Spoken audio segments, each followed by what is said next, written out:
Hi all, welcome back to my channel. ಇವತ್ತಿನ recipe ಬಗ್ಗೆ ಹೇಳೋದಾದರೆ ತುಂಬಾ ಈಸಿಯಾಗಿ ಮತ್ತು ಕಡಿಮೆ ಟೈಮಲ್ಲಿ ಈ ರೆಸಿಪಿನ ನೀವು ಮಾಡಬಹುದು. ಹಾಗೆಯೇ ಇದು ಬೇಸಿಗೆಗೂ ಕೂಡ ಸೂಕ್ತವಾದ ರೆಸಿಪಿನೇ ಆಗಿದೆ. ಹಾಗಿದ್ರೆ ಬನ್ನಿ ರೆಸಿಪಿನ ಸ್ಟಾರ್ಟ್ ಮಾಡೋಣ. ಮೊದಲಿಗೆ ನಾನಿಲ್ಲಿ 1 ಬೌಲ್ ಆಗುವಷ್ಟು ಗಟ್ಟಿ ಅವಲಕ್ಕಿನ ತಗೊಂಡಿದ್ದೀನಿ.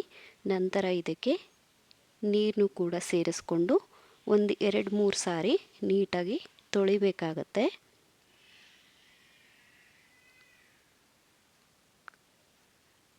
ಇಷ್ಟು ತೊಳೆದ ಮೇಲೆ ನಾವಿಲ್ಲಿ ಅವಲಕ್ಕಿ ಮುಳುಗುವಷ್ಟು ನೀರನ್ನ ತಿರ್ಗಾ ನಾವಿಲ್ಲಿ ಸೇರಿಸ್ಕೊಬೇಕಾಗತ್ತೆ. ಸೊ ನೀಟಾಗಿ ಅವಲಕ್ಕಿ ನೀರನ್ನ ಎಲ್ಲ ಹೀರ್ಕೊಳ್ಬೇಕು.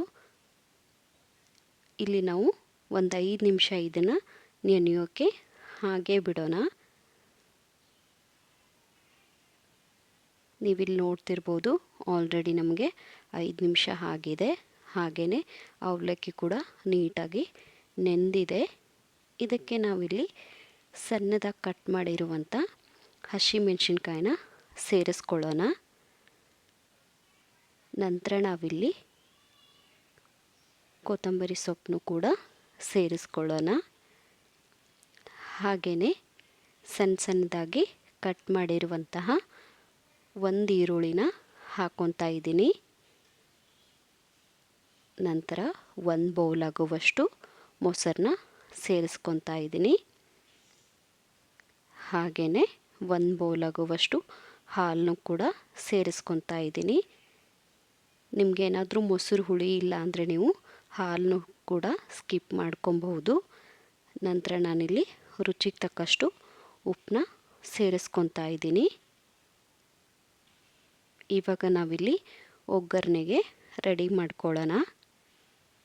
ಸೊ ನಾನಿಲ್ಲಿ ಒಗ್ಗರಣೆಗೆ ಸ್ವಲ್ಪ ಆಯಿಲ್ನ ಹಾಕ್ಕೊತಾ ಇದ್ದೀನಿ. ನಂತರ ನಾನಿಲ್ಲಿ ಸಾಸಿವೆ ಹಾಗೆಯೇ ಜೀರಿಗೆನೂ ಸಹ ಸೇರಿಸ್ಕೊತಾ ಇದ್ದೀನಿ. ನೀವು ಬೇಕಾದರೆ ಗೋಡಂಬಿ ಮತ್ತು ಉದ್ದಿನಬೇಳೆನೂ ಕೂಡ ಸೇರಿಸ್ಕೊಬೋದು. ಲಾಸ್ಟಲ್ಲಿ ಕರಿಬೇವಿನ ಸೊಪ್ಪನ್ನ ಸೇರಿಸ್ಕೊಂಡು ನಮಗಿಲ್ಲಿ ಒಗ್ಗರಣೆ ರೆಡಿಯಾಗಿದೆ. ಇವಾಗ ಇದನ್ನು ಬೌಲ್ಗೆ ಸೇರಿಸ್ಕೊಂಡ್ರೆ ಇದನ್ನು ನೀವಿಲ್ಲಿ ಇವಾಗ ಚೆನ್ನಾಗಿ ಕಲಿಸ್ಕೊಬೇಕಾಗತ್ತೆ.